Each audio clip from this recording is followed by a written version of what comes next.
ਅੱਜ ਤੋਂ ਪੂਰੇ ਸਵਾ 200 ਸਾਲ ਪਹਿਲਾਂ ਪੰਜਾਬ ਵਿੱਚ ਸਿੱਖਾਂ ਦਾ ਰਾਜ ਹੋਇਆ ਕਰਦਾ ਸੀ, ਜੋ ਅਫਗਾਨਿਸਤਾਨ ਦੀ ਹੱਦ ਤੋਂ ਲੈ ਕੇ ਤਿੱਬਤ ਦੀਆਂ ਪਹਾੜੀਆਂ ਤੱਕ ਫੈਲਿਆ ਹੋਇਆ ਸੀ। ਇਹ ਕਿਸੇ ਟਾਈਮ ਏਸ਼ੀਆ ਦਾ ਸਭ ਤੋਂ ਵੱਡਾ ਤੇ ਸਫਲ ਰਾਜ ਖਵਾਇਆ ਕਰਦਾ ਸੀ, ਜਿਸ ਵੱਲ ਪਠਾਣਾ, ਮੁਗਲਾਂ ਤੇ ਅੰਗਰੇਜ਼ਾਂ ਦੀ ਝਾਕਣ ਦੀ ਹਿੰਮਤ ਨਹੀਂ ਸੀ ਪੈਂਦੀ। ਇਸ ਰਾਜ ਦਾ ਮਹਾਰਾਜਾ ਰਣਜੀਤ ਸਿੰਘ ਹੋਇਆ, ਪਰ ਉਸ ਨੂੰ ਵੀ ਇਹ ਰਾਜ ਝੁਗਲੀ ਵਿੱਚ ਨਹੀਂ ਸੀ ਮਿਲਿਆ।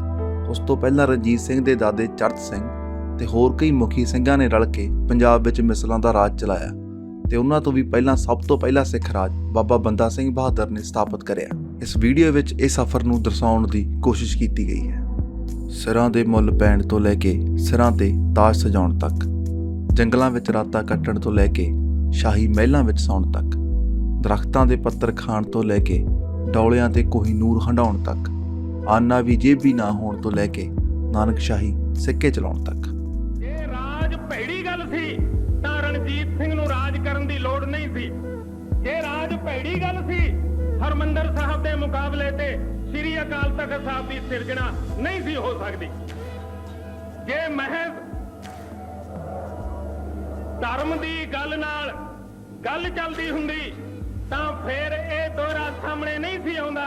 ਸ੍ਰੀ ਮੁਖਵਾਕ ਭਨਿਓ ਗਰੀਬ ਨਵਾਜ਼, ਸ਼ਸਤਰਨ ਕੇ ਅਧੀਨ ਹੈ ਰਾਜ, ਰਾਜ ਬਿਨਾ ਨਹੀਂ ਧਰਮ ਚਲੇ ਹੈ, ਧਰਮ ਬਿਨਾ ਸਭ ਦੇ ਲਈ ਮਲੇ ਹੈ।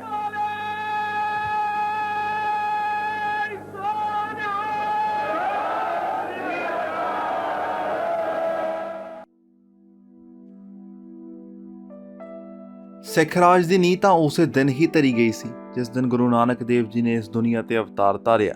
ਆਪ ਨੇ ਲੋਕਾਂ ਨੂੰ ਬਾਬਰ ਵਰਗੇ ਕਸਾਈ ਰਾਜਿਆਂ ਦੇ ਵਸ ਪਿਆ ਦੇਖ ਅਜਿਹੇ ਪੰਥ ਦੀ ਨੀਂਹ ਧਰੀ ਜੋ ਦੇਸ਼ ਵਿੱਚ ਧਰਮ ਦਾ ਰਾਜ ਕਾਇਮ ਕਰ ਸਕੇ। ਆਪ ਤੇ ਜੋਤੀ ਜੋਤ ਸਮਾਉਣ ਤੋਂ ਬਾਅਦ ਜ਼ਿੰਮੇਵਾਰੀ ਅਗਲੇ ਗੁਰੂ ਸਾਹਿਬਾਨਾਂ ਉੱਪਰ ਜਾ ਪਈ। ਇਸੇ ਲੀਹ ਤੇ ਚੱਲਦੇ ਹੋਏ ਪੰਜਵੇਂ ਪਾਤਸ਼ਾਹ ਸ੍ਰੀ ਗੁਰੂ ਅਰਜਨ ਦੇਵ ਜੀ ਨੇ ਹਰਿਮੰਦਰ ਸਾਹਿਬ ਦੀ ਉਸਾਰੀ ਦਾ ਨੀਂਹ ਪੱਥਰ ਰੱਖਿਆ ਤੇ ਗੁਰੂ ਗ੍ਰੰਥ ਸਾਹਿਬ ਦੀ ਬੀੜ ਪੂਰੀ ਕਰਨ ਦੀ ਸੇਵਾ ਨਿਭਾਈ। ਹੁਣ ਸਿੱਖ ਇੱਕ ਪੂਰੀ ਤਰ੍ਹਾਂ ਜਥੇਬੰਦ ਧਰਮ ਸੀ।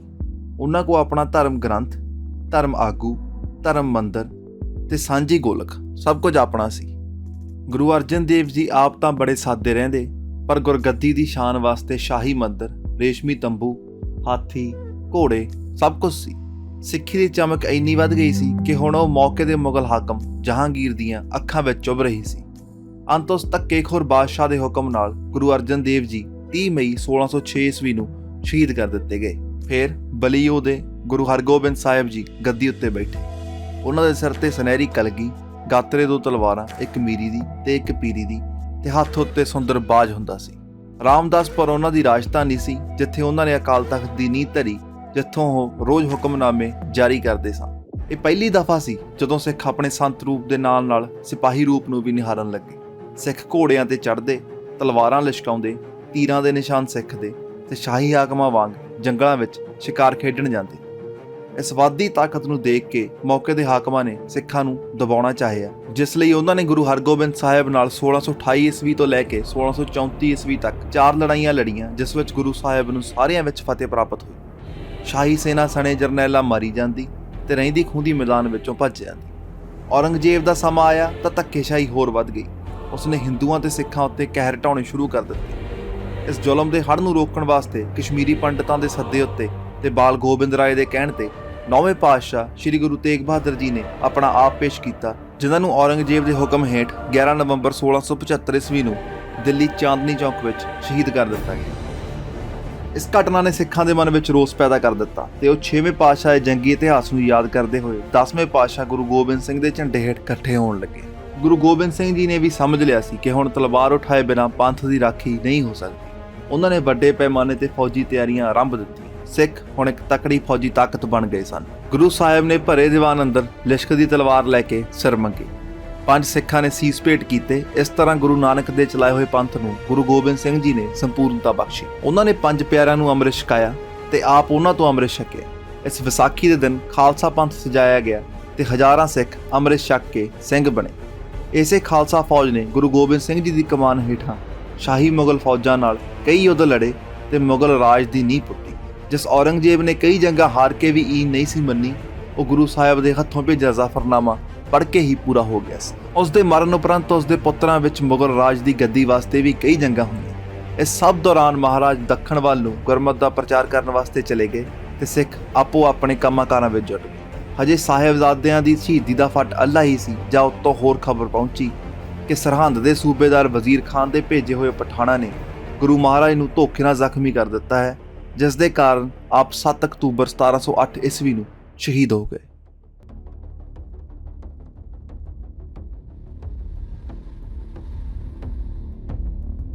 ਜੋਤੀ ਜੋਤ ਸਮਾਉਣ ਤੋਂ ਪਹਿਲਾਂ ਗੁਰੂ ਮਹਾਰਾਜ ਨੇ ਲਛਮਣ ਦੇਵ ਨੂੰ ਅੰਮ੍ਰਿਤ ਛਕਾ ਕੇ ਬੰਦਾ ਸਿੰਘ ਬਹਾਦਰ ਬਣਾਇਆ ਸੀ ਤੇ ਉਸ ਨੂੰ ਕੁਝ ਹਜੂਰੀ ਸਿੰਘ, ਇੱਕ ਨਗਾਰਾ, ਹੁਕਮਨਾਮਾ ਤੇ 5 ਤੀਰ ਦੇ ਕੇ ਪੰਜਾਬ ਵੱਲ ਜ਼ਾਲਮਾਂ ਨੂੰ ਸੋਧਣ ਵਾਸਤੇ ਭੇਜਿਆ ਸੀ। ਬੰਦਾ ਸਿੰਘ ਨਾਲ ਭੇਜੇ ਗਏ ਸਿੰਘਾਂ ਦੀ ਗਿਣਤੀ ਉਸ ਵੇਲੇ ਲਗਭਗ 300 ਦੱਸੀ ਜਾਂਦੀ ਹੈ। ਜਦ ਬੰਦਾ ਸਿੰਘ ਦੇ ਕੰਨਾਂ ਤੱਕ ਗੁਰੂ ਮਹਾਰਾਜ ਦੇ ਜੋਤੀ ਜੋਤ ਸਮਾਉਣ ਦੀ ਖਬਰ ਪੁੱਜੀ ਤਾਂ ਉਹ ਹੋਰ ਤੇਜ਼ੀ ਨਾਲ ਅੱਗੇ ਵਧਿਆ।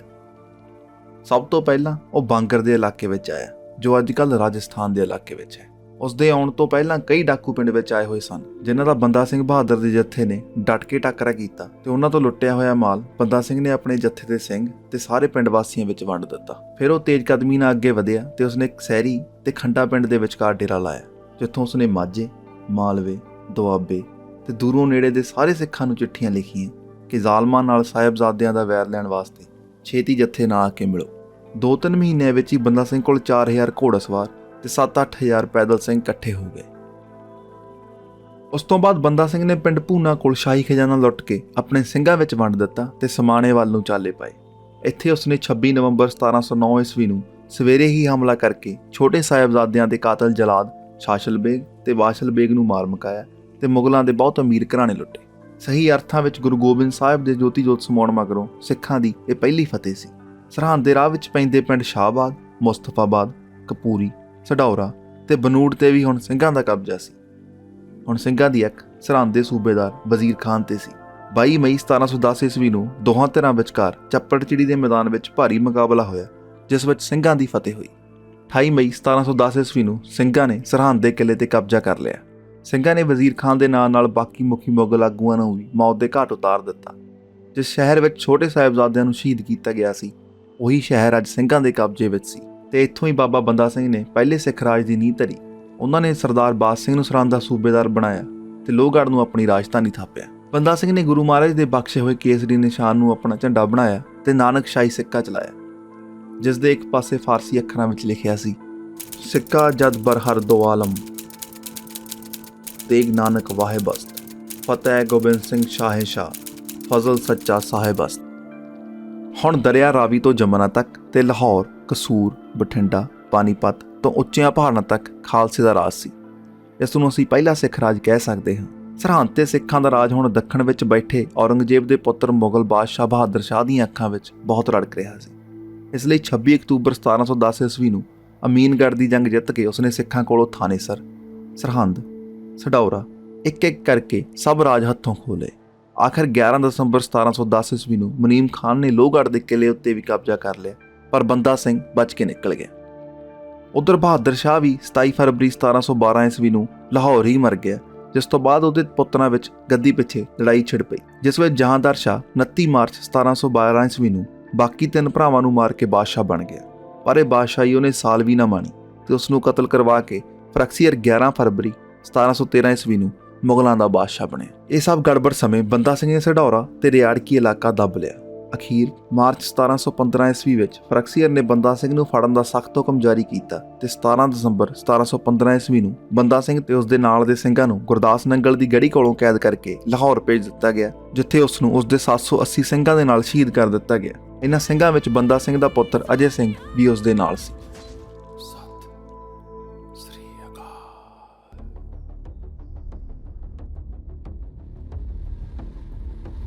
ਬੰਦਾ ਸਿੰਘ ਬਹਾਦਰ ਦਾ ਸ਼ਹੀਦ ਹੋਣਾ ਸਿੱਖਾਂ ਦੇ ਸਿਰ ਬੜੀ ਭਾਰੀ ਸੱਟ ਸੀ। ਹੁਣ ਸਿੱਖਾਂ ਦੇ ਨਾਮ ਤੇ ਬਾਦਸ਼ਾਹ ਫਰਕਸੀਅਰ ਨੇ ਫਰਮਾਨ ਜਾਰੀ ਕੀਤਾ, ਜੋ ਵੀ ਸਿੱਖ ਕਾਬੂ ਆਵੇ ਉਸ ਨੂੰ ਬਿਨਾਂ ਕਿਸੇ ਕਾਰਨ ਕਤਲ ਕੀਤਾ ਜਾਵੇ।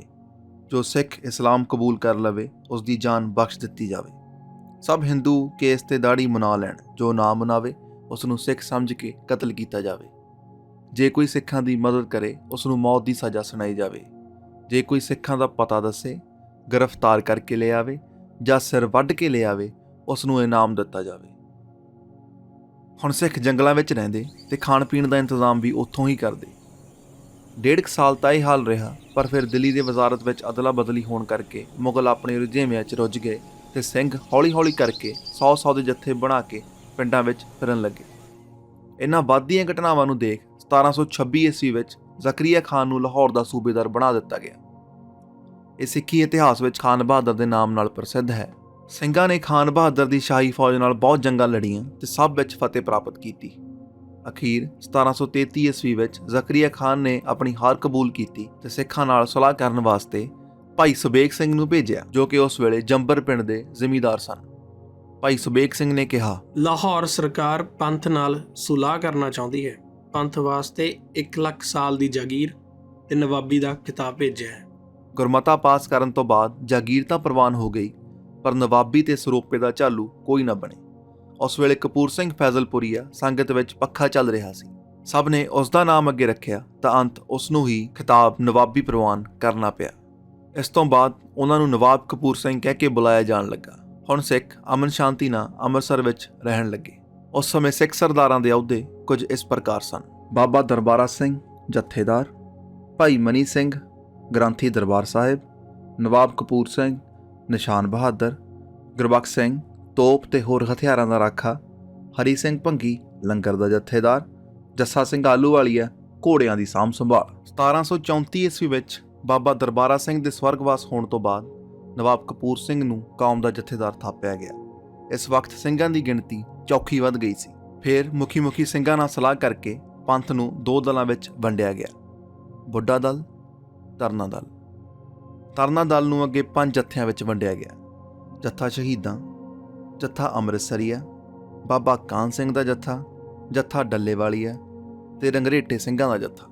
ਇਹਨਾਂ ਸਾਰੇ ਜੱਥਿਆਂ ਦੇ ਮੁਖੀ ਨੂੰ ਇੱਕ ਨਿਸ਼ਾਨ ਤੇ ਨਗਾਰਾ ਦੇ ਕੇ ਅੱਡ-ਅੱਡ ਡੇਰੇ ਕਰਨ ਦਾ ਹੁਕਮ ਜਾਰੀ ਹੋਇਆ ਤਾਂ ਤਰਨਾ ਦਲ ਨੇ ਹਾਂਸੀ ਹਿਸਾਰ ਵੱਲ ਚਾਲੇ ਪਾਏ ਤੇ ਬੁੱਢਾ ਦਲ ਅੰਮ੍ਰਿਤਸਰ ਵਿੱਚ ਹੀ ਰਿਹਾ। ਸਿੱਖਾਂ ਦੀ ਤਾਕਤ ਨੂੰ ਖਿਲਰਦਿਆਂ ਦੇਖ ਜ਼ਕਰੀਆ ਖਾਨ ਨੇ ਸਮਝੌਤਾ ਤੋੜ ਦਿੱਤਾ ਤੇ ਜਗੀਰ ਵੀ ਜ਼ਬਤ ਕਰ ਲਈ।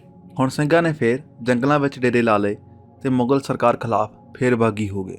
ਇਸ ਸਾਰੇ ਸਮੇਂ ਦੇ ਵਿਚਕਾਰ ਈਰਾਨ ਦੇ ਨਾਦਰ ਸ਼ਾਹ ਦੀ ਤਾਕਤ ਕਾਫੀ ਵੱਧਦੀ ਜਾਂਦੀ ਸੀ। ਉਹਨੇ ਹੁਣ ਅਫਗਾਨਿਸਤਾਨ ਵੱਲ ਕੂਚ ਕੀਤਾ ਤੇ ਮਈ 1738 ਈਸਵੀ ਵਿੱਚ ਉੱਥੋਂ ਦਾ ਬਾਦਸ਼ਾਹ ਬਣਿਆ ਤੇ ਦਸੰਬਰ 1738 ਈਸਵੀ ਨੂੰ ਉਸਨੇ ਪੇਸ਼ਾਵਰ ਤੇ 11 ਜਨਵਰੀ 1739 ਈਸਵੀ ਨੂੰ ਲਾਹੌਰ ਆ ਮੱਲਿਆ ਤੇ ਖਾਨ ਬਹਾਦਰ ਨੂੰ ਆਪਣੇ ਹੀ ਥੱਲੇ ਲਾਹੌਰ ਦਾ ਸੂਬੇਦਾਰ ਰਹਿਣ ਦਿੱਤਾ। ਉਸਨੇ 9 ਮਾਰਚ ਨੂੰ ਮੁਗਲ ਸਮਰਾਜ ਹੱਥੋਂ ਦਿੱਲੀ ਵੀ ਖੋਹ ਲਿਆ। ਨਾਦਰ 5 ਮਹੀਨੇ ਹਿੰਦ ਵਿੱਚ ਰਿਹਾ।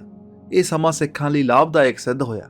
ਇੱਕ ਤਾਂ ਉਹਨਾਂ ਨੂੰ ਖਾਨ ਬਹਾਦਰ ਦੇ ਕੋਲੋਂ ਵੇਲ ਮਿਲ ਗਿਆ ਤੇ ਦੂਜਾ ਉਹਨਾਂ ਨੇ ਨਾਦਰ ਸ਼ਾਹ ਦੀਆਂ ਫੌਜਾਂ ਵੀ ਲੁੱਟੀਆਂ।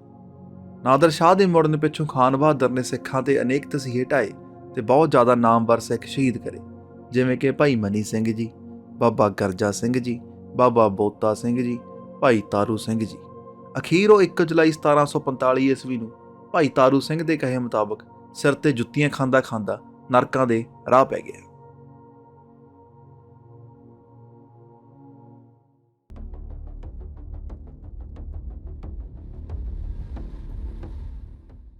ਖਾਨ ਬਹਾਦਰ ਦੇ ਮਰਨ ਪਿੱਛੋਂ ਸਿੰਘ ਮਾਝੇ ਦੇ ਇਲਾਕੇ ਵਿੱਚ ਆ ਵੜੇ ਤੇ ਦੁਬਾਰਾ ਮਾਰਾਂ ਮਾਰਨੀਆਂ ਸ਼ੁਰੂ ਕਰੀਆਂ। ਮਾਝੇ ਦੇ ਲੋਕਾਂ ਕੋਲ ਹੁਣ ਸਿਰਫ 2 ਹੀ ਰਾਹ ਰਹਿ ਗਏ ਸਨ: ਜਾਂ ਤਾਂ ਉਹ ਮੁਗਲਾਂ ਦਾ ਸਰਕਾਰੀ ਮਾਮਲਾ, ਜੋ ਕਿ ਹੱਦ ਤੋਂ ਵੀ ਵੱਧ ਸੀ, ਦੇ ਕੇ ਭੁੱਖੇ ਮਰਨ, ਜਾਂ ਫਿਰ ਅੰਮ੍ਰਿਤ ਛਕ ਕੇ ਸਿੰਘਾਂ ਨਾਲ ਰਲ ਕੇ ਬਗਾਵਤ ਕਰਨ।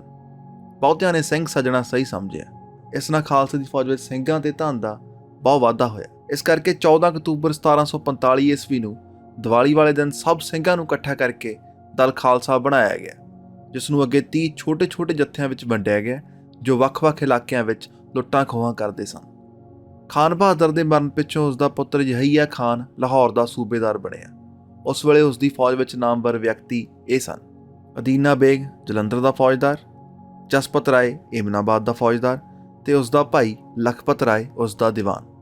ਇਹ ਉਹੀ 2 ਭਾਈ ਨੇ ਜਿਨ੍ਹਾਂ ਦੀ ਬਦੌਲਤ ਸਿੱਖਾਂ ਤੇ ਛੋਟਾ ਘੱਲੂਘਾਰਾ ਹੋਇਆ। ਉਧਰ ਈਰਾਨ ਵਿੱਚ ਨਾਦਰ ਸ਼ਾਹ 9 ਜੂਨ 1747 ਈਸਵੀ ਨੂੰ ਆਪਣੇ ਨੌਕਰਾਂ ਹੱਥੋਂ ਮਾਰਿਆ ਗਿਆ। ਉਸ ਵੇਲੇ ਇਸ ਦਾ ਸੈਨਾਪਤੀ ਅਹਿਮਦ ਸ਼ਾਹ ਅਬਦਾਲੀ ਸੀ, ਜੋ ਉਸ ਦੀ ਮੌਤ ਤੋਂ ਬਾਅਦ ਦੁਰਾਨੀਆਂ ਦਾ ਬਾਦਸ਼ਾਹ ਬਣ ਬੈਠਾ ਤੇ ਉਸਨੇ ਆਪਣਾ ਨਾਮ ਬਦਲ ਕੇ ਅਹਿਮਦ ਸ਼ਾਹ ਦੁਰਾਨੀ ਰੱਖ ਲਿਆ। ਉਸਨੇ ਹਿੰਦ ਦੀ ਧਰਤੀ ਤੇ ਪਹਿਲਾ ਹਮਲਾ ਦਸੰਬਰ 1747 ਈਸਵੀ ਵਿੱਚ ਕੀਤਾ। ਇਹ ਜੰਗ ਮਾਰਚ ਤੱਕ ਚੱਲੀ ਤੇ ਅਖੀਰ 12 ਮਾਰਚ 1748 ਈਸਵੀ ਨੂੰ ਉਹ ਮੁਗਲਾਂ ਦੇ ਜਰਨੈਲ ਮੀਰ ਮਨੂੰ ਦੇ ਹੱਥੋਂ ਹਾਰਦਾ ਹੋਇਆ ਵਾਪਸ ਅਫਗਾਨਿਸਤਾਨ ਨੂੰ ਪਰਤ ਗਿਆ। ਜਿਸ ਤੋਂ ਖੁਸ਼ ਹੋ ਕੇ ਦਿੱਲੀ ਦੇ ਬਾਦਸ਼ਾਹ ਨੇ ਮੀਰ ਮੰਨੂ ਨੂੰ ਲਾਹੌਰ ਤੇ ਮੁਲਤਾਨ ਦਾ ਸੂਬੇਦਾਰ ਬਣਾ ਦਿੱਤਾ। ਅਬਦਾਲੀ ਦੇ ਪਹਿਲੇ ਹਮਲੇ ਦਾ ਸਿੰਘਾਂ ਨੂੰ ਬਹੁਤ ਫਾਇਦਾ ਹੋਇਆ। ਇੱਕ ਤਾਂ ਮੁਗਲ ਫੌਜ ਦੇ ਅਬਦਾਲੀ ਨਾਲ ਉਲਝਣ ਕਰਕੇ ਸਿੰਘਾਂ ਨੇ ਅੰਮ੍ਰਿਤਸਰ ਵਿੱਚ ਹਰਿਮੰਦਰ ਸਾਹਿਬ ਤੇ ਮੁਗਲਾਂ ਦਾ ਕਬਜ਼ਾ ਛਡਾ ਲਿਆ, ਤੇ ਦੂਜਾ ਮੀਰ ਮੰਨੂ ਦੇ ਹੱਥੋਂ ਹਾਰੀ ਹੋਈ ਵਾਪਸ ਜਾਂਦੀ ਅਬਦਾਲੀ ਦੀ ਫੌਜ ਨੂੰ ਵੀ ਲੁੱਟਿਆ। 29 ਮਾਰਚ 1748 ਈਸਵੀ ਨੂੰ ਕਈ ਸਾਲਾਂ ਪਿੱਛੋਂ ਇਹ ਪਹਿਲੀ ਵਿਸਾਖੀ ਸੀ ਜੋ ਸਿੰਘਾਂ ਨੇ ਆਜ਼ਾਦੀ ਨਾਲ ਮਨਾਈ। ਹੁਣ ਸਾਰੇ ਸਿੰਘਾਂ ਨੂੰ ਇਕੱਠਾ ਕਰਕੇ ਨਵੇਂ ਸਿਰੇ ਤੋਂ ਦਲ ਖਾਲਸਾ ਬਣਾਇਆ ਗਿਆ ਤੇ ਉਸ ਦਾ ਜਥੇਦਾਰ ਸਰਦਾਰ ਜੱਸਾ ਸਿੰਘ ਆਹਲੂਵਾਲੀਆ ਨੂੰ ਥਾਪਿਆ ਗਿਆ। ਉਸ ਦੇ ਨਾਲ 10 ਹੋਰ ਮੁਖੀ ਸਿੰਘਾਂ ਦੀ ਸਲਾਹਕਾਰ ਕਮੇਟੀ ਬਣਾਈ ਗਈ। ਇਹ 11 ਸਰਦਾਰਾਂ ਨੇ ਫਿਰ ਆਪਣੀ ਆਪਣੀ ਮਿਸਲ ਬਣਾਈ ਜੋ ਇਸ ਪ੍ਰਕਾਰ ਸਨ। ਮਿਸਲ ਆਹਲੂਵਾਲੀਆ, ਜਥੇਦਾਰ ਸਰਦਾਰ ਜੱਸਾ ਸਿੰਘ ਆਹਲੂਵਾਲੀਆ। ਮਿਸਲ ਸਿੰਘਪੁਰੀਆ, ਜਥੇਦਾਰ ਸਰਦਾਰ ਨਵਾਬ ਕਪੂਰ ਸਿੰਘ। ਮਿਸਲ ਸ਼ੁਕਰ ਚੱਕੀਆ, ਜਥੇਦਾਰ ਸਰਦਾਰ ਨੌਤ ਸਿੰਘ, ਇਹ ਮਹਾਰਾਜਾ ਰਣਜੀਤ ਸਿੰਘ ਦਾ ਪੜਦਾਦਾ ਸੀ। ਮਿਸਲ ਨਿਸ਼ਾਨਾ ਵਾਲੀ, ਜਥੇਦਾਰ ਸਰਦਾਰ ਦਸੌਂਦਾ ਸਿੰਘ। ਮਿਸਲ ਭੰਗੀਆਂ, ਜਥੇਦਾਰ ਸਰਦਾਰ ਹਰੀ ਸਿੰਘ ਭੰਗੀ। ਮਿਸਲ ਕਨਈਆ, ਜਥੇਦਾਰ ਸਰਦਾਰ ਜੈ ਸਿੰਘ ਕਨਈਆ। ਮਿਸਲ ਨਕਈਆਂ, ਜਥੇਦਾਰ ਸਰਦਾਰ ਹੀਰਾ ਸਿੰਘ ਨਕਈ। ਮਿਸਲ ਡੱਲੇ ਵਾਲੀ, ਜਥੇਦਾਰ ਸਰਦਾਰ ਗੁਲਾਬ ਸਿੰਘ ਡੱਲੇਵਾਲ। ਮਿਸਲ ਸ਼ਹੀਦਾਂ, ਜਥੇਦਾਰ ਬਾਬਾ ਦੀਪ ਸਿੰਘ ਜੀ। ਮਿਸਲ ਕਰੋੜਾ ਸਿੰਘੀਆਂ, ਜਥੇਦਾਰ ਸਰਦਾਰ ਕਰੋੜਾ ਸਿੰਘ।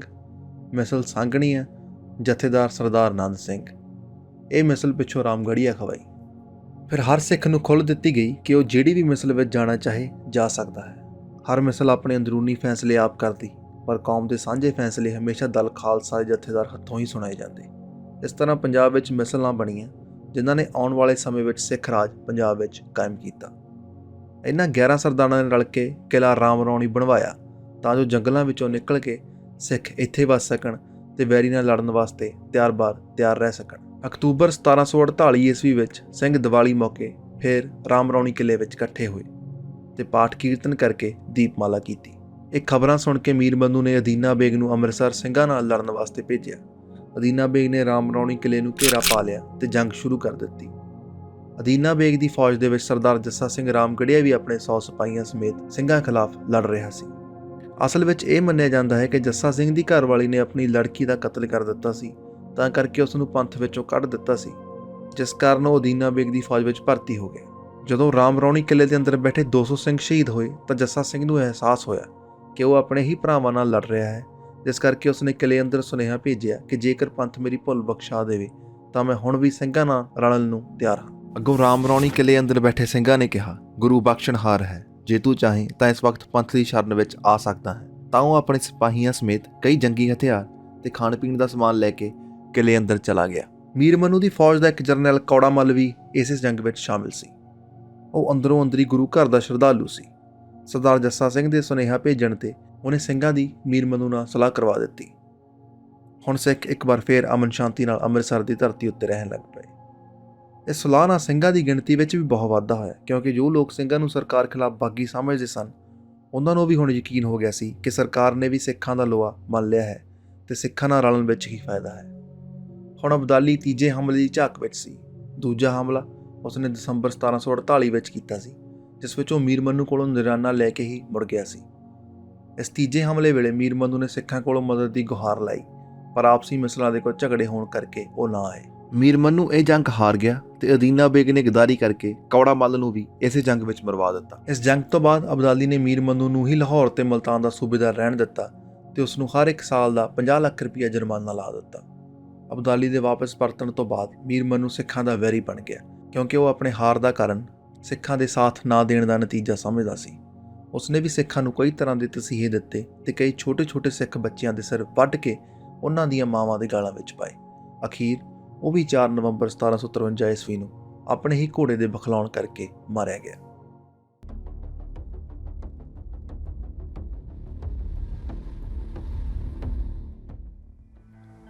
ਮੀਰ ਮੰਨੂ ਦੇ ਮਰਨ ਤੋਂ ਬਾਅਦ ਲਾਹੌਰ ਸ਼ਹਿਰ 3 ਸਾਲ ਬਿਨਾਂ ਸੂਬੇਦਾਰੀ ਤੋਂ ਰਿਹਾ ਤਾਂ ਸਿੰਘਾਂ ਨੇ ਉਸ ਸਮੇਂ ਦੌਰਾਨ ਪੰਜਾਬ ਵਿੱਚ ਆਪਣੇ ਪੈਰ ਜਮਾ ਲਏ। ਮੁਗਲਾਂ ਤੇ ਦੁਰਾਨੀਆਂ ਦੀ ਨਿੱਤ ਦੀ ਲੜਾਈ ਤੋਂ ਲੋਕ ਵੀ ਬਹੁਤ ਤੰਗ ਆ ਗਏ ਸਨ। ਉਹਨਾਂ ਨੂੰ ਕਿਸੇ ਚੰਗੇ ਮਾਲਕ ਦੀ ਲੋੜ ਸੀ ਤੇ ਸਿੰਘਾਂ ਨੂੰ ਪੰਜਾਬ ਦਾ ਮਾਲਕ ਬਣਨ ਦੀ। ਦੋਹਾਂ ਦਾ ਆਪਸ ਵਿੱਚ ਸਮਝੌਤਾ ਹੋਇਆ ਤੇ ਸਿੰਘਾਂ ਨੇ ਇਲਾਕੇ ਵਿੱਚ ਐਲਾਨ ਕਰਵਾ ਦਿੱਤਾ, ਜਿਹੜੇ ਪਿੰਡ ਦਾ ਚੌਧਰੀ ਆਪਣੀ ਫਸਲ ਵਿੱਚੋਂ 5ਵਾਂ ਹਿੱਸਾ ਦਲ ਖਾਲਸਾ ਨੂੰ ਭੇਂਟ ਕਰੇਗਾ, ਦਲ ਉਸ ਦੀ ਹਰ ਤਰ੍ਹਾਂ ਦੀ ਰੱਖਿਆ ਕਰੇਗਾ। ਸਿੰਘ ਆਪ ਉਹਨਾਂ ਦੇ ਇਲਾਕੇ 'ਚ ਲੁੱਟਮਾਰ ਨਹੀਂ ਕਰਨਗੇ ਤੇ ਦੂਜੇ ਡਾਕੂਆਂ ਤੋਂ ਵੀ ਪਿੰਡ ਦੀ ਰਾਖੀ ਕਰਨਗੇ। ਇਹ ਸੁਣ ਕੇ ਪਿੰਡਾਂ ਦੇ ਪਿੰਡ ਤੇ ਇਲਾਕਿਆਂ ਦੇ ਇਲਾਕੇ ਸਿੰਘਾਂ ਦੇ ਅਧੀਨ ਹੋ ਗਏ। ਇਸ ਪ੍ਰਬੰਧ ਨੂੰ ਦਲ ਖਾਲਸਾ ਦੀ ਰਾਖੀ ਆਖਦੇ ਹਨ। ਮੁਲਕ ਰਾਖੀ ਵਿੱਚ ਲੈ ਕੇ ਦਲ ਖਾਲਸਾ ਨੇ ਆਪਣੇ ਜੱਥੇ ਇਲਾਕਿਆਂ ਵਿੱਚ ਵੰਡ ਦਿੱਤੇ, ਜੋ ਫਿਰ ਕੇ ਰਾਖੀ ਕਰਨ ਲੱਗੇ। ਸਰਦਾਰ ਕਰੋੜਾ ਸਿੰਘ ਤੇ ਬਾਬਾ ਦੀਪ ਸਿੰਘ ਦੇ ਜੱਥੇ ਸਤਲੁਜ ਤੋਂ ਦੱਖਣ ਵੱਲ ਚਲੇ ਗਏ। ਸਿੰਘਪੁਰੀਏ ਤੇ ਆਲੂਵਾਲੀਆਂ ਨੇ ਬਿਆਸ ਤੇ ਸਤਲੁਜ ਦੇ ਮਿਲਾਪ ਹਰੀਕੇ ਤੋਂ ਥੱਲੇ ਦੋਵੇਂ ਪਾਸੇ ਰਾਖੀ ਕਰਨ ਲਈ ਇਲਾਕੇ ਮੰਨ ਲਏ। ਨਿਕਈ ਮਿਸਲ ਦੇ ਹਵਾਲੇ ਨੱਕੇ ਦਾ ਇਲਾਕਾ ਕੀਤਾ ਗਿਆ। ਸਰਦਾਰ ਜੈ ਸਿੰਘ ਕਨਈਆ ਤੇ ਸਰਦਾਰ ਜੱਸਾ ਸਿੰਘ ਰਾਮਗੜੀਆ ਰਿਆੜਕੀ 'ਚ ਨਿਯੁਕਤ ਹੋਏ। ਸਰਦਾਰ ਚੜ੍ਹਤ ਸਿੰਘ ਸ਼ੁਕਰ ਚੱਕੀਆ ਤੇ ਸਰਦਾਰ ਹਰੀ ਸਿੰਘ ਭੰਗੀ ਦੁਆਬ ਰਚਨਾ ਤੇ ਦੁਆਬ ਚੱਜ ਉੱਤੇ ਕਾਬਜ। ਨਿਸ਼ਾਨਾ ਵਾਲੀ ਮਿਸਲ ਤੇ ਡੱਲਾ ਵਾਲੀ ਮਿਸਲ ਅੰਮ੍ਰਿਤਸਰ ਰਹੀਆਂ ਤਾਂ ਜੋ ਲੋੜ ਪੈਣ ਤੇ ਮਦਦ ਪਹੁੰਚਾਈ ਜਾ ਸਕੇ। ਇੰਨੇ ਨੂੰ ਦੁਰਾਨੀਆਂ ਨੇ ਚੌਥੇ ਹਮਲੇ ਦੀ ਤਿਆਰੀ ਕਰ ਲਈ, ਜਿਸ ਨੂੰ ਸੁਣ ਕੇ ਜਲੰਧਰ ਦਾ ਫੌਜਦਾਰ ਅਦੀਨਾ ਬੇਗ ਪਹਾੜਾਂ ਵੱਲ ਨੂੰ ਭੱਜ ਗਿਆ। ਅਬਦਾਲੀ ਨੇ ਫਿਰ ਦਿੱਲੀ, ਆਗਰਾ, ਮਥੁਰਾ, ਬ੍ਰਿੰਦਾਵਨ ਤੇ ਨਾਲ ਲੱਗਦੇ ਸਾਰੇ ਇਲਾਕੇ ਤਬਾਹ ਕਰ ਦਿੱਤੇ। ਉਹ ਆਪਣੇ ਪੁੱਤਰ ਤੈਮੂਰ ਨੂੰ ਲਾਹੌਰ ਦਾ ਸੂਬੇਦਾਰ ਤੇ ਜਹਾਨ ਖਾਨ ਨੂੰ ਉਸ ਦਾ ਪ੍ਰਧਾਨ ਸੈਨਾਪਤੀ ਬਣਾ ਕੇ ਵਾਪਸ ਕੰਧਾਰ ਚਲਾ ਗਿਆ। ਉਸ ਵੇਲੇ ਪੰਜਾਬ ਉੱਤੇ ਰਾਜ ਕਰਨ ਵਾਲੇ 3 ਦਾਅਵੇਦਾਰ ਸਨ: ਦਿੱਲੀ ਦੇ ਮੁਗਲ, ਅਫਗਾਨਿਸਤਾਨ ਦੇ ਦੁਰਾਨੀ ਤੇ ਪੰਜਾਬ ਦੇ ਸਿੱਖ। ਮੁਗਲਾਂ ਨੇ ਪੰਜਾਬ ਉੱਤੇ ਦੁਰਾਨੀਆਂ ਦਾ ਹੱਕ ਮੰਨ ਲਿਆ ਸੀ ਤੇ ਹੁਣ ਲੜਾਈ ਸਿੱਖਾਂ ਤੇ ਦੁਰਾਨੀਆਂ ਵਿਚਕਾਰ ਹੀ ਰਹਿ ਗਈ ਸੀ। ਲਾਹੌਰ 'ਚ ਹਕੂਮਤ ਪੱਕੀ ਕਰਕੇ ਜਹਾਨ ਖਾਨ ਨੇ ਸਿੱਖਾਂ ਦੇ ਵਿਰੁੱਧ ਚੜ੍ਹਾਈ ਕੀਤੀ, ਕਿਉਂਕਿ ਉਹਨਾਂ ਨੇ ਅਬਦਾਲੀ ਦੇ ਪਿਛਲੇ ਹਮਲੇ ਵੇਲੇ ਦੁਰਾਨੀਆਂ ਦੀ ਫੌਜ ਕੋਲੋਂ ਲੁੱਟ ਦਾ ਬਹੁਤ ਸਾਰਾ ਮਾਲ ਖੋਇਆ ਸੀ ਤੇ ਅਗਵਾ ਕਰੀਆਂ ਹੋਈਆਂ ਬਹੁਤ ਸਾਰੀਆਂ ਹਿੰਦੂ ਲੜਕੀਆਂ ਨੂੰ ਵੀ ਉਹਨਾਂ ਦੀ ਕੈਦ ਵਿੱਚੋਂ ਰਿਹਾ ਕਰਵਾਇਆ ਸੀ। ਜਹਾਨ ਖਾਨ ਫੌਜ ਲੈ ਕੇ ਅੰਮ੍ਰਿਤਸਰ ਉੱਤੇ ਚੜ੍ਹ ਆਇਆ ਤਾਂ ਬਾਕੀ ਸਿੰਘ ਤਾਂ ਜੰਗਲਾਂ ਨੂੰ ਭੱਜ ਗਏ, ਪਰ ਬਾਬਾ ਗੁਰਬਖਸ਼ ਸਿੰਘ ਆਪਣੀ ਗਿਣਤੀ ਦੇ ਸਾਥੀਆਂ ਸਣੇ ਅਕਾਲ ਤਖਤ ਤੇ ਡਟੇ ਰਹੇ। ਜਹਾਨ ਖਾਨ ਨੇ ਹਮਲਾ ਕੀਤਾ ਤਾਂ ਬਾਬਾ ਗੁਰਬਖਸ਼ ਸਿੰਘ ਤੇ ਉਹਦੇ ਸਾਥੀ ਸੂਰਮਿਆਂ ਵਾਂਗ ਲੜ ਕੇ ਸ਼ਹੀਦ ਹੋਏ। ਜਹਾਨ ਖਾਨ ਨੇ ਅੰਮ੍ਰਿਤਸਰ ਉੱਤੇ ਕਬਜ਼ਾ ਕਰ ਲਿਆ ਤੇ ਉੱਥੋਂ ਦੇ ਗੁਰਦੁਆਰੇ ਢਾਹ ਦਿੱਤੇ ਤੇ ਸਿੱਖਾਂ ਦਾ ਬਣਾਇਆ ਰਾਮਗੜ੍ਹ ਕਿਲ੍ਹਾ ਵੀ ਢਾਹ ਦਿੱਤਾ। ਇਹ ਸਭ ਸੁਣ ਕੇ ਬਾਬਾ ਦੀਪ ਸਿੰਘ ਨੇ ਤਲਵੰਡੀ ਸਾਬੋ ਤੋਂ ਆਪਣੀ ਮਿਸਲ ਸ਼ਹੀਦਾਂ ਦੇ ਸਿੰਘਾਂ ਨਾਲ ਅੰਮ੍ਰਿਤਸਰ ਵੱਲ ਚਾਲੇ ਪਾਏ ਤੇ ਉਹ ਵੀ ਦੁਰਾਨੀਆਂ ਦੇ ਕਈ ਜਰਨੈਲ ਮਾਰ ਕੇ 11 ਨਵੰਬਰ 1757 ਈਸਵੀ ਨੂੰ ਅੰਮ੍ਰਿਤਸਰ ਸ਼ਹੀਦ ਹੋ ਗਏ। ਉਧਰ ਜੱਸਾ ਸਿੰਘ ਆਲੂਵਾਲੀਆ ਰਾਹੀਂ ਪਹਾੜਾਂ 'ਚ ਬੈਠੇ ਅਦੀਨਾ ਬੇਗ ਨੇ ਸਿੱਖਾਂ ਨੂੰ ਆਪਣੇ ਨਾਲ ਇਹ ਕਹਿ ਕੇ ਰਲਾ ਲਿਆ ਸੀ ਕਿ ਤੁਸੀਂ ਦੁਰਾਨੀਆਂ ਕੋਲੋਂ ਆਪਣੇ ਗੁਰਦੁਆਰੇ ਢਾਏ ਜਾਣ ਦਾ ਬਦਲਾ ਲੈ ਲਿਓ ਤੇ ਮੈਨੂੰ ਉਹਨਾਂ ਕੋਲੋਂ ਆਪਣਾ ਇਲਾਕਾ ਵੀ ਮਿਲ ਜਾਊਗਾ। ਉਹਨਾਂ ਨੇ ਇਕੱਠੇ ਹੋ ਕੇ ਦੁਰਾਨੀਆਂ ਤੇ ਹਮਲਾ ਕਰਿਆ ਤੇ ਅੰਮ੍ਰਿਤਸਰ ਤੇ ਜਲੰਧਰ ਦੁਆਬ ਛੁਡਾ ਲਿਆ, ਪਰ ਫਿਰ ਵੀ ਅਦੀਨਾ ਬੇਗ ਦਾ ਐਡਾ ਹੌਸਲਾ ਨਾ ਪਿਆ ਕਿ ਉਹ ਦੁਰਾਨੀਆਂ ਦੇ ਜਰਨੈਲ ਜਹਾਨ ਖਾਨ ਅੱਗੇ ਆਪਣਾ ਆਪ ਰਾਜ ਸਥਾਪਿਤ ਕਰ ਸਕੇ। ਇਸ ਸਭ ਵਿਚਕਾਰ ਦਿੱਲੀ ਦੇ ਮੁਗਲ ਬਾਦਸ਼ਾਹ ਦੀ ਤਾਕਤ ਘਟਦੀ ਜਾਂਦੀ ਸੀ ਤੇ ਦਿੱਲੀ ਤੇ ਹੁਣ ਮਰਾਠਿਆਂ ਦਾ ਕਬਜ਼ਾ ਸੀ। ਅਦੀਨਾ ਬੇਗ ਨੇ ਮਰਾਠਿਆਂ ਤੋਂ ਮਦਦ ਮੰਗੀ ਤੇ ਸਿੱਖ ਤਾਂ ਉਹਦੇ ਨਾਲ ਪਹਿਲਾਂ ਹੀ ਇਕੱਠੇ ਸਨ। ਹੁਣ ਤਿੰਨਾਂ ਨੇ ਰਲ ਕੇ ਦੁਰਾਨੀਆਂ ਖਿਲਾਫ ਜੰਗ ਕਰਨ ਦਾ ਫੈਸਲਾ ਕਰਿਆ ਤੇ ਉਹਨਾਂ ਨੇ 5 ਜੂਨ 1758 ਈਸਵੀ ਤੱਕ ਸਾਰਾ ਪੰਜਾਬ ਮੱਲ ਲਿਆ। ਅਬਦਾਲੀ ਤੋਂ ਡਰਦੇ ਮਰਾਠੇ ਪੰਜਾਬ ਉੱਤੇ ਆਪਣਾ ਸਿੱਧਾ ਕਬਜ਼ਾ ਨਹੀਂ ਸਨ ਰੱਖਣਾ ਚਾਹੁੰਦੇ, ਇਸ ਕਰਕੇ ਉਹਨਾਂ ਨੇ 25 ਲੱਖ ਸਾਲਾਨਾ ਬਦਲੇ ਅਦੀਨਾ ਬੇਗ ਨੂੰ ਪੰਜਾਬ ਦੀ ਬਾਗਡੋਰ ਸੰਭਾਲ ਦਿੱਤੀ। ਇਸ ਗੜਬੜ ਸਮੇਂ ਸਿੱਖਾਂ ਨੇ ਆਪਣੇ ਆਪਣੇ ਇਲਾਕਿਆਂ 'ਚ ਕੱਚੇ ਕਿਲੇ ਬਣਾ ਲਏ, ਕਿਉਂਕਿ ਉਹ ਜਾਣਦੇ ਸਨ ਕਿ ਅਦੀਨਾ ਬੇਗ ਕਦੋਂ ਵੀ ਪਲਟੀ ਮਾਰ ਸਕਦਾ ਹੈ। ਅਖੀਰ ਜੋ ਸੋਚਿਆ ਸੀ ਉਹ ਸੱਚ ਹੋਇਆ ਤੇ ਅਦੀਨਾ ਬੇਗ ਨੇ ਪੰਜਾਬ ਦਾ ਹੁਕਮਰਾਨ ਬਣ ਕੇ ਸਭ ਤੋਂ ਪਹਿਲਾਂ ਸਿੱਖਾਂ ਨੂੰ ਖਤਮ ਕਰਨ ਦਾ ਇਰਾਦਾ ਬਣਾਇਆ। ਜਿਨ੍ਹਾਂ ਸਿੱਖਾਂ ਦੀ ਮਦਦ ਦੇ ਨਾਲ ਅਦੀਨਾ ਬੇਗ ਕਈ ਵਾਰ ਆਪਣੇ ਸਿੰਘਾਸਣ ਤੇ ਬੈਠਾ ਸੀ, ਅੱਜ ਉਹਨਾਂ ਦੇ ਹੀ ਹੱਥ ਧੋ ਕੇ ਮਗਰ ਪੈ ਗਿਆ। ਥਾਂ ਥਾਂ ਤੇ ਅਦੀਨਾ ਬੇਗ ਦੇ ਅਫਸਰ ਸਿੱਖਾਂ ਨੂੰ ਤੰਗ ਕਰਨ ਲੱਗੇ, ਪਰ ਇਹ ਤੰਗੀ ਛੇਤੀ ਹੀ ਕੱਟੀ ਗਈ। ਬਟਾਲੇ ਵਿੱਚ ਬਿਮਾਰ ਹੋ ਕੇ ਅਦੀਨਾ ਬੇਗ 15 ਸਤੰਬਰ 1758 ਈਸਵੀ ਨੂੰ ਮਰ ਗਿਆ।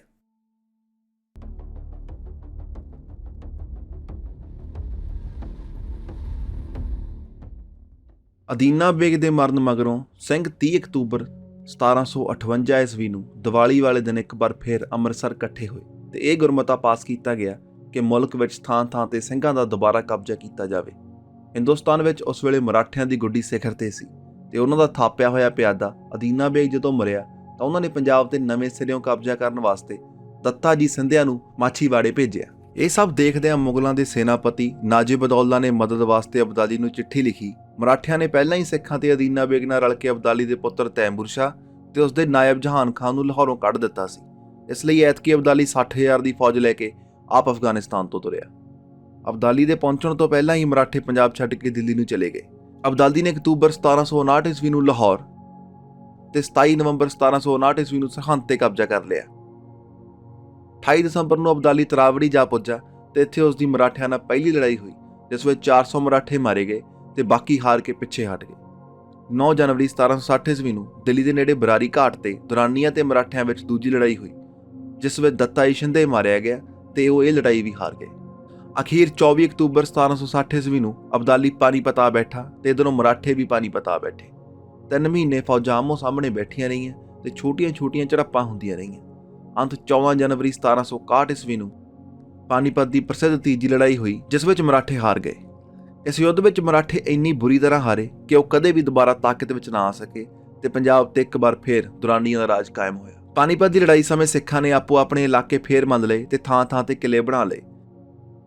ਇਹਨਾਂ ਵਿੱਚੋਂ ਇੱਕ ਕਿਲਾ ਮਹਾਰਾਜਾ ਰਣਜੀਤ ਸਿੰਘ ਦੇ ਦਾਦੇ ਚੜਤ ਸਿੰਘ ਨੇ ਵੀ ਬਣਵਾਇਆ ਸੀ, ਜੋ ਕਿ ਬਾਕੀ ਕਿਲਿਆਂ ਨਾਲੋਂ ਕਿਤੇ ਜ਼ਿਆਦਾ ਵੱਧ ਮਜ਼ਬੂਤ ਸੀ। ਮਈ 1761 ਈਸਵੀ ਨੂੰ ਅਬਦਾਲੀ ਉਬੈਦ ਖਾਨ ਨੂੰ ਲਾਹੌਰ ਦਾ ਸੂਬੇਦਾਰ ਬਣਾ ਕੇ ਕਾਬੁਲ ਨੂੰ ਤੁਰਿਆ ਤਾਂ ਸਿੰਘਾਂ ਨੇ ਇੱਕ ਵਾਰ ਫੇਰ ਜੇਹਲਮ ਨਦੀ ਦੇ ਕੰਢੇ ਤੇ ਉਸ ਦੀਆਂ ਫੌਜਾਂ ਤੇ ਹਮਲਾ ਕਰ ਦਿੱਤਾ। ਸਿੰਘ ਵੱਡਾ ਮੁਕਾਬਲਾ ਕਰਨ ਦੀ ਥਾਂ ਛੋਟੇ-ਮੋਟੇ ਛਾਪੇ ਮਾਰਦੇ ਤੇ ਲੁੱਟ ਦਾ ਮਾਲ ਖੋਹ ਕੇ ਤੇ ਕੈਦ ਕੀਤੀਆਂ ਹੋਈਆਂ ਲੜਕੀਆਂ ਛੁਡਾ ਕੇ ਦੁਬਾਰਾ ਜੰਗਲ ਵੱਲ ਭੱਜ ਜਾਂਦੇ। ਇਸ ਲੜਾਈ ਦੇ ਮੋਢੀ ਉਸ ਵੇਲੇ ਸਰਦਾਰ ਜੱਸਾ ਸਿੰਘ ਆਹਲੂਵਾਲੀਆ ਤੇ ਸਰਦਾਰ ਚੜਤ ਸਿੰਘ ਸ਼ੁਕਰਚੱਕੀਆ ਸਨ। ਅਬਦਾਲੀ ਦੇ ਮੁੜਨ ਪਿੱਛੋਂ ਸਿੰਘਾਂ ਨੇ ਫੇਰ ਲਾਹੌਰ ਉਬੈਦ ਖਾਨ ਦੇ ਹੱਥੋਂ ਖੋਹ ਲਿਆ ਤੇ ਉਹ ਲਾਹੌਰ ਦੇ ਕਿਲੇ ਵਿੱਚ ਜਾ ਕੇ ਲੁਕ ਗਿਆ। ਨਵਾਬ ਕਪੂਰ ਸਿੰਘ ਨੇ ਸਰਦਾਰ ਜੱਸਾ ਸਿੰਘ ਆਹਲੂਵਾਲੀਆ ਨੂੰ ਲਾਹੌਰ ਦੇ ਤਖਤ ਤੇ ਬਿਠਾ ਕੇ ਬਾਦਸ਼ਾਹ ਦਾ ਖਿਤਾਬ ਦਿੱਤਾ। ਇਸ ਤੋਂ ਪਿੱਛੋਂ ਸਿੱਖ ਉਸ ਨੂੰ ਮਹਾਰਾਜਾ ਜੱਸਾ ਸਿੰਘ ਆਹਲੂਵਾਲੀਆ ਕਹਿ ਕੇ ਬੁਲਾਉਣ ਲੱਗੇ ਤੇ ਉਸਨੇ ਸਿੱਕਾ ਵੀ ਚਾਲੂ ਕੀਤਾ, ਜਿਸ ਤੇ ਲਿਖਿਆ ਸੀ, ਸਿੱਕਾ ਜਦ ਦਰ ਜਹਾਂ ਬਫਜ਼ਲ ਅਕਾਲ, ਮੁਲਕ ਅਹਿਮਦ ਗ੍ਰਿਫਤ ਜੱਸਾ ਕਲਾਲ। ਇਹ ਬਾਦਸ਼ਾਹੀ ਬਹੁਤਾ ਚਿਰ ਨਾ ਰਹੀ, ਕਿਉਂਕਿ ਅਬਦਾਲੀ ਸਿੰਘਾਂ ਨੂੰ ਮਲੀਆ ਮੇਟ ਕਰਨ ਵਾਸਤੇ 6ਵੀਂ ਵਾਰ ਪੰਜਾਬ ਆਇਆ। ਉਸ ਵੇਲੇ ਸਿੰਘਾਂ ਦੀ ਫੌਜ 40-50 ਹਜ਼ਾਰ ਸੀ ਤੇ ਅਬਦਾਲੀ ਦੀ ਉਹਨਾਂ ਤੋਂ 4 ਗੁਣਾ 2 ਲੱਖ ਦੇ ਕਰੀਬ। 5 ਫਰਵਰੀ 1762 ਈਸਵੀ ਨੂੰ ਦੁਰਾਨੀਆਂ ਤੇ ਸਿੰਘਾਂ ਵਿੱਚ ਡਟ ਕੇ ਯੁੱਧ ਹੋਇਆ, ਜਿਸ ਦੇ ਅੰਤ ਵਿੱਚ ਸਿੱਖ ਹਾਰ ਗਏ, ਬਹੁਤੇ ਮਾਰ ਦਿੱਤੇ ਗਏ ਤੇ ਰਹਿੰਦੇ ਖੂੰਦੇ ਜੰਗਲਾਂ ਵੱਲ ਨਿਕਲ ਗਏ। ਇਹ ਜੰਗ ਸਿੱਖ ਇਤਿਹਾਸ ਵਿੱਚ ਵੱਡੇ ਘੱਲੂਘਾਰੇ ਦੇ ਨਾਮ ਨਾਲ ਪ੍ਰਸਿੱਧ ਹੈ। ਇਸ ਲੜਾਈ ਵਿੱਚ ਸਿੱਖਾਂ ਦਾ ਨੁਕਸਾਨ ਤਾਂ ਬਹੁਤ ਹੋਇਆ, ਪਰ ਉਹਨਾਂ ਦੇ ਦਿਲ ਤੋਂ ਅਬਦਾਲੀ ਦਾ ਡਰ ਅਸਲੋਂ ਲਹਿ ਗਿਆ। 12 ਦਸੰਬਰ 1762 ਈਸਵੀ ਵਿੱਚ ਅਬਦਾਲੀ ਦੇ ਵਾਪਸ ਕਾਬਲ ਜਾਣ ਪਿੱਛੋਂ ਸਿੰਘ ਫੇਰ ਅੰਮ੍ਰਿਤਸਰ ਇਕੱਠੇ ਹੋਏ ਤੇ ਦਲ ਖਾਲਸਾ ਦੀ ਨੀਂਹ ਨਵੇਂ ਸਿਰਿਓਂ ਧਰੀ ਗਈ। ਸਾਰੇ ਪੰਥ ਨੂੰ 2 ਵੱਡੇ ਜੱਥੇ ਬੁੱਢਾ ਦਲ ਤੇ ਤਰਨਾ ਦਲ ਵਿੱਚ ਵੰਡਿਆ ਗਿਆ। ਬੁੱਢਾ ਦਲ ਦਾ ਜਥੇਦਾਰ ਸਰਦਾਰ ਜੱਸਾ ਸਿੰਘ ਆਹਲੂਵਾਲੀਆ ਬਣਿਆ ਤੇ ਇਸ ਵਿੱਚ 6 ਮਿਸਲਾਂ ਸ਼ਾਮਿਲ ਹੋਈਆਂ। ਮਿਸਲ ਆਹਲੂਵਾਲੀਆ, ਮਿਸਲ ਸਿੰਘਪੁਰੀਆ, ਮਿਸਲ ਨਿਸ਼ਾਨਾ ਵਾਲੀ, ਮਿਸਲ ਸ਼ਹੀਦਾਂ, ਮਿਸਲ ਕਰੋੜਾ ਸਿੰਘੀਆਂ ਤੇ ਮਿਸਲ ਡੱਲੇ ਵਾਲੀ। ਇਸ ਦਲ ਨੂੰ ਮੁਲਕ ਲੁੱਟਣ ਤੇ ਵੈਰੀਆਂ ਨੂੰ ਸਜ਼ਾ ਦੇਣ ਦਾ ਕੰਮ ਸੌਂਪਿਆ ਗਿਆ ਤੇ ਤਰਨਾ ਦਲ ਦਾ ਜਥੇਦਾਰ ਸਰਦਾਰ ਹਰੀ ਸਿੰਘ ਭੰਗੀ ਬਣਿਆ ਤੇ ਇਸ ਵਿੱਚ 5 ਮਿਸਲਾਂ ਸ਼ਾਮਲ ਹੋਈਆਂ। ਮਿਸਲ ਭੰਗੀਆਂ, ਮਿਸਲ ਕਨਈਆ, ਮਿਸਲ ਨਕਈਆ, ਮਿਸਲ ਸਾਂਗਣੀਆ, ਮਿਸਲ ਸ਼ੁਕਰਚੱਕੀਆ। ਇਸ ਦਲ ਨੂੰ ਅੰਮ੍ਰਿਤਸਰ ਦੇ ਗੁਰੂ ਧਾਮਾਂ ਦੀ ਸੇਵਾ ਬਖਸ਼ੀ ਗਈ। ਸਿੱਖਾਂ ਦਾ ਇਲਾਕਾ ਕਾਬਜ਼ ਕਰਨ ਦਾ ਢੰਗ ਬਹੁਤ ਵੱਖਰਾ ਸੀ। ਜਿਸ ਪਿੰਡ ਵਿੱਚ ਕੋਈ ਸਿੰਘ ਜਾਂਦਾ, ਉੱਥੇ ਦੇ ਚੌਧਰੀ ਨੂੰ ਆਪਣੀ ਕੋਈ ਨਿਸ਼ਾਨੀ ਦੇ ਕੇ ਅਗਲੇ ਪਿੰਡ ਚਲਾ ਜਾਂਦਾ। ਕਿਸੇ ਪਿੰਡ ਢਾਲ, ਕਿਸੇ ਪਿੰਡ ਮਿਆਨ, ਕਿਤੇ ਪਟਕਾ, ਕਿਤੇ ਘੋੜੇ ਦੀ ਕਾਠੀ ਤੇ ਕਿਤੇ ਰਕਾਬਾਂ ਨਿਸ਼ਾਨੀਆਂ ਵਜੋਂ ਛੱਡੀਆਂ ਗਈਆਂ। ਜਿਸ ਪਿੰਡ ਉੱਤੇ ਕੋਈ ਸਿੰਘ ਕਬਜ਼ਾ ਕਰ ਲੈਂਦਾ, ਕੋਈ ਵੀ ਦੂਜਾ ਸਿੰਘ, ਭਾਵੇਂ ਉਹ ਕਿੱਡਾ ਹੀ ਵੱਡਾ ਸਰਦਾਰ ਹੁੰਦਾ, ਉਸ ਉੱਤੇ ਆਪਣਾ ਹੱਕ ਨਾ ਜਮਾਉਂਦਾ। ਇਸ ਤਰੀਕੇ ਨਾਲ 1769 ਈਸਵੀ ਤੱਕ ਸਾਰੇ ਪੰਜਾਬ ਤੇ ਸਿੱਖਾਂ ਦਾ ਰਾਜ ਇੱਕ ਵਾਰ ਫੇਰ ਕਾਇਮ ਹੋ ਗਿਆ, ਜੋ ਵੱਖ-ਵੱਖ ਮਿਸਲਾਂ ਦੇ ਅਧੀਨ ਸੀ। ਸਿੱਖ ਹੁਣ ਇੰਨੇ ਦਲੇਰ ਹੋ ਗਏ ਸਨ ਕਿ ਉਹ ਅਬਦਾਲੀ ਤੋਂ ਵੱਡੇ ਘੱਲੂਘਾਰੇ ਦਾ ਬਦਲਾ ਲੈਣ ਲਈ ਮੌਕਾ ਭਾਲਦੇ ਰਹਿੰਦੇ। ਵੱਡੇ ਘੱਲੂਘਾਰੇ ਤੋਂ ਬਾਅਦ ਅਬਦਾਲੀ 5 ਵਾਰੀ ਪੰਜਾਬ ਆਇਆ ਤੇ ਹਰ ਇੱਕ ਵਾਰ ਕਈ ਚੰਗੇ ਦੁਰਾਨੀ ਜਰਨੈਲ ਤੇ ਕਈ ਇਲਾਕੇ ਗਵਾ ਕੇ ਵਾਪਸ ਮੁੜਿਆ। ਜਦ ਅਬਦਾਲੀ ਨੇ ਵੱਡੇ ਘੱਲੂਘਾਰੇ ਵੇਲੇ ਹਰਮੰਦਰ ਸਾਹਿਬ ਦੀ ਨੀਂਹ ਵਿੱਚ ਬੰਬ ਲਗਾ ਕੇ ਉਸ ਨੂੰ ਤਬਾਹ ਕੀਤਾ ਸੀ, ਤਾਂ ਇੱਕੇ ਟੁੱਟ ਕੇ ਉਸ ਦੇ ਨੱਕ ਤੇ ਜਾ ਵੱਜੀ ਸੀ, ਜਿਸ ਨਾਲ ਉਹਦੇ ਨੱਕ ਤੇ ਜ਼ਖਮ ਹੋ ਗਿਆ ਸੀ। ਉਹ ਜ਼ਖਮ ਵਿੱਚ ਹੌਲੀ-ਹੌਲੀ ਕੈਂਸਰ ਫੈਲ ਗਿਆ ਤੇ ਅਖੀਰ ਉਸੇ ਜ਼ਖਮ ਕਾਰਨ ਉਹ 14 ਅਪ੍ਰੈਲ 1770 ਈਸਵੀ ਨੂੰ ਇਸ ਦੁਨੀਆ ਤੋਂ ਚਲਾਣਾ ਕਰ ਗਿਆ। ਹੁਣ ਸਾਰਾ ਪੰਜਾਬ 12 ਮਿਸਲਾਂ ਦੇ ਅਧੀਨ ਸੀ। ਇਹਨਾਂ ਵਿੱਚੋਂ ਮਿਸਲ ਫੁਲਕੀਆ ਐਸੀ ਹੈ ਜਿਸ ਦਾ ਇਸ ਵੀਡੀਓ ਵਿੱਚ ਪਹਿਲਾਂ ਕੋਈ ਜ਼ਿਕਰ ਨਹੀਂ ਕਰਿਆ ਗਿਆ। ਉਹ ਇਸ ਕਰਕੇ ਕਿਉਂਕਿ ਇਹ ਇਕੱਲੀ ਇਹੋ ਜਿਹੀ ਮਿਸਲ ਹੈ ਜੋ ਸਮੇਂ ਦੇ ਨਾਲ-ਨਾਲ ਬਦਲਦੀ ਰਹੀ। ਕਦੇ ਸਿੰਘਾਂ ਨਾਲ ਰਲ ਕੇ ਮੁਗਲਾਂ ਖਿਲਾਫ ਹੋ ਜਾਂਦੇ ਤੇ ਕਦੇ ਅਬਦਾਲੀ ਨਾਲ ਰਲ ਕੇ ਸਿੰਘਾਂ ਖਿਲਾਫ। ਇੱਥੋਂ ਤੱਕ ਕਿ ਵੱਡੇ ਘੱਲੂਘਾਰੇ ਸਮੇਂ ਇਸ ਮਿਸਲ ਦੇ ਬਾਨੀ ਰਾਜਾ ਆਲਾ ਸਿੰਘ ਨੇ ਨਾ ਤਾਂ ਸਿੰਘਾਂ ਦੀ ਮਦਦ ਕਰੀ ਤੇ ਨਾ ਦੁਰਾਨੀਆਂ ਦੀ। ਇਹ ਮਿਸਲ ਮੌਕੇ ਦੇ ਹੁਕਮਰਾਨਾਂ ਦੀ ਈਨ ਮੰਨ ਕੇ ਕਈ ਵਾਰੀ ਉਹਨਾਂ ਨੂੰ ਨਜ਼ਰਾਨੇ ਵੀ ਭੇਂਟ ਕਰਦੀ ਰਹੀ ਹੈ। ਇਨ੍ਹਾਂ ਹੀ ਮਿਸਲਾਂ ਵਿੱਚੋਂ ਇੱਕ ਮਿਸਲ ਸ਼ੁਕਰਚੱਕੀਆ ਦਾ ਬਾਨੀ ਰਣਜੀਤ ਸਿੰਘ ਹੋਇਆ, ਜਿਸ ਨੇ 1799 ਵਿੱਚ ਸਿੱਖ ਰਾਜ ਦੀ ਨੀਂਹ ਧਰੀ ਤੇ ਐਸਾ ਰਾਜ ਕਾਇਮ ਕੀਤਾ ਜੋ ਤਿੱਬਤ ਦੀਆਂ ਪਹਾੜੀਆਂ ਤੱਕ ਫੈਲਿਆ ਤੇ ਏਸ਼ੀਆ ਦਾ ਸਭ ਤੋਂ ਵੱਡਾ ਰਾਜ ਅਖਵਾਇਆ।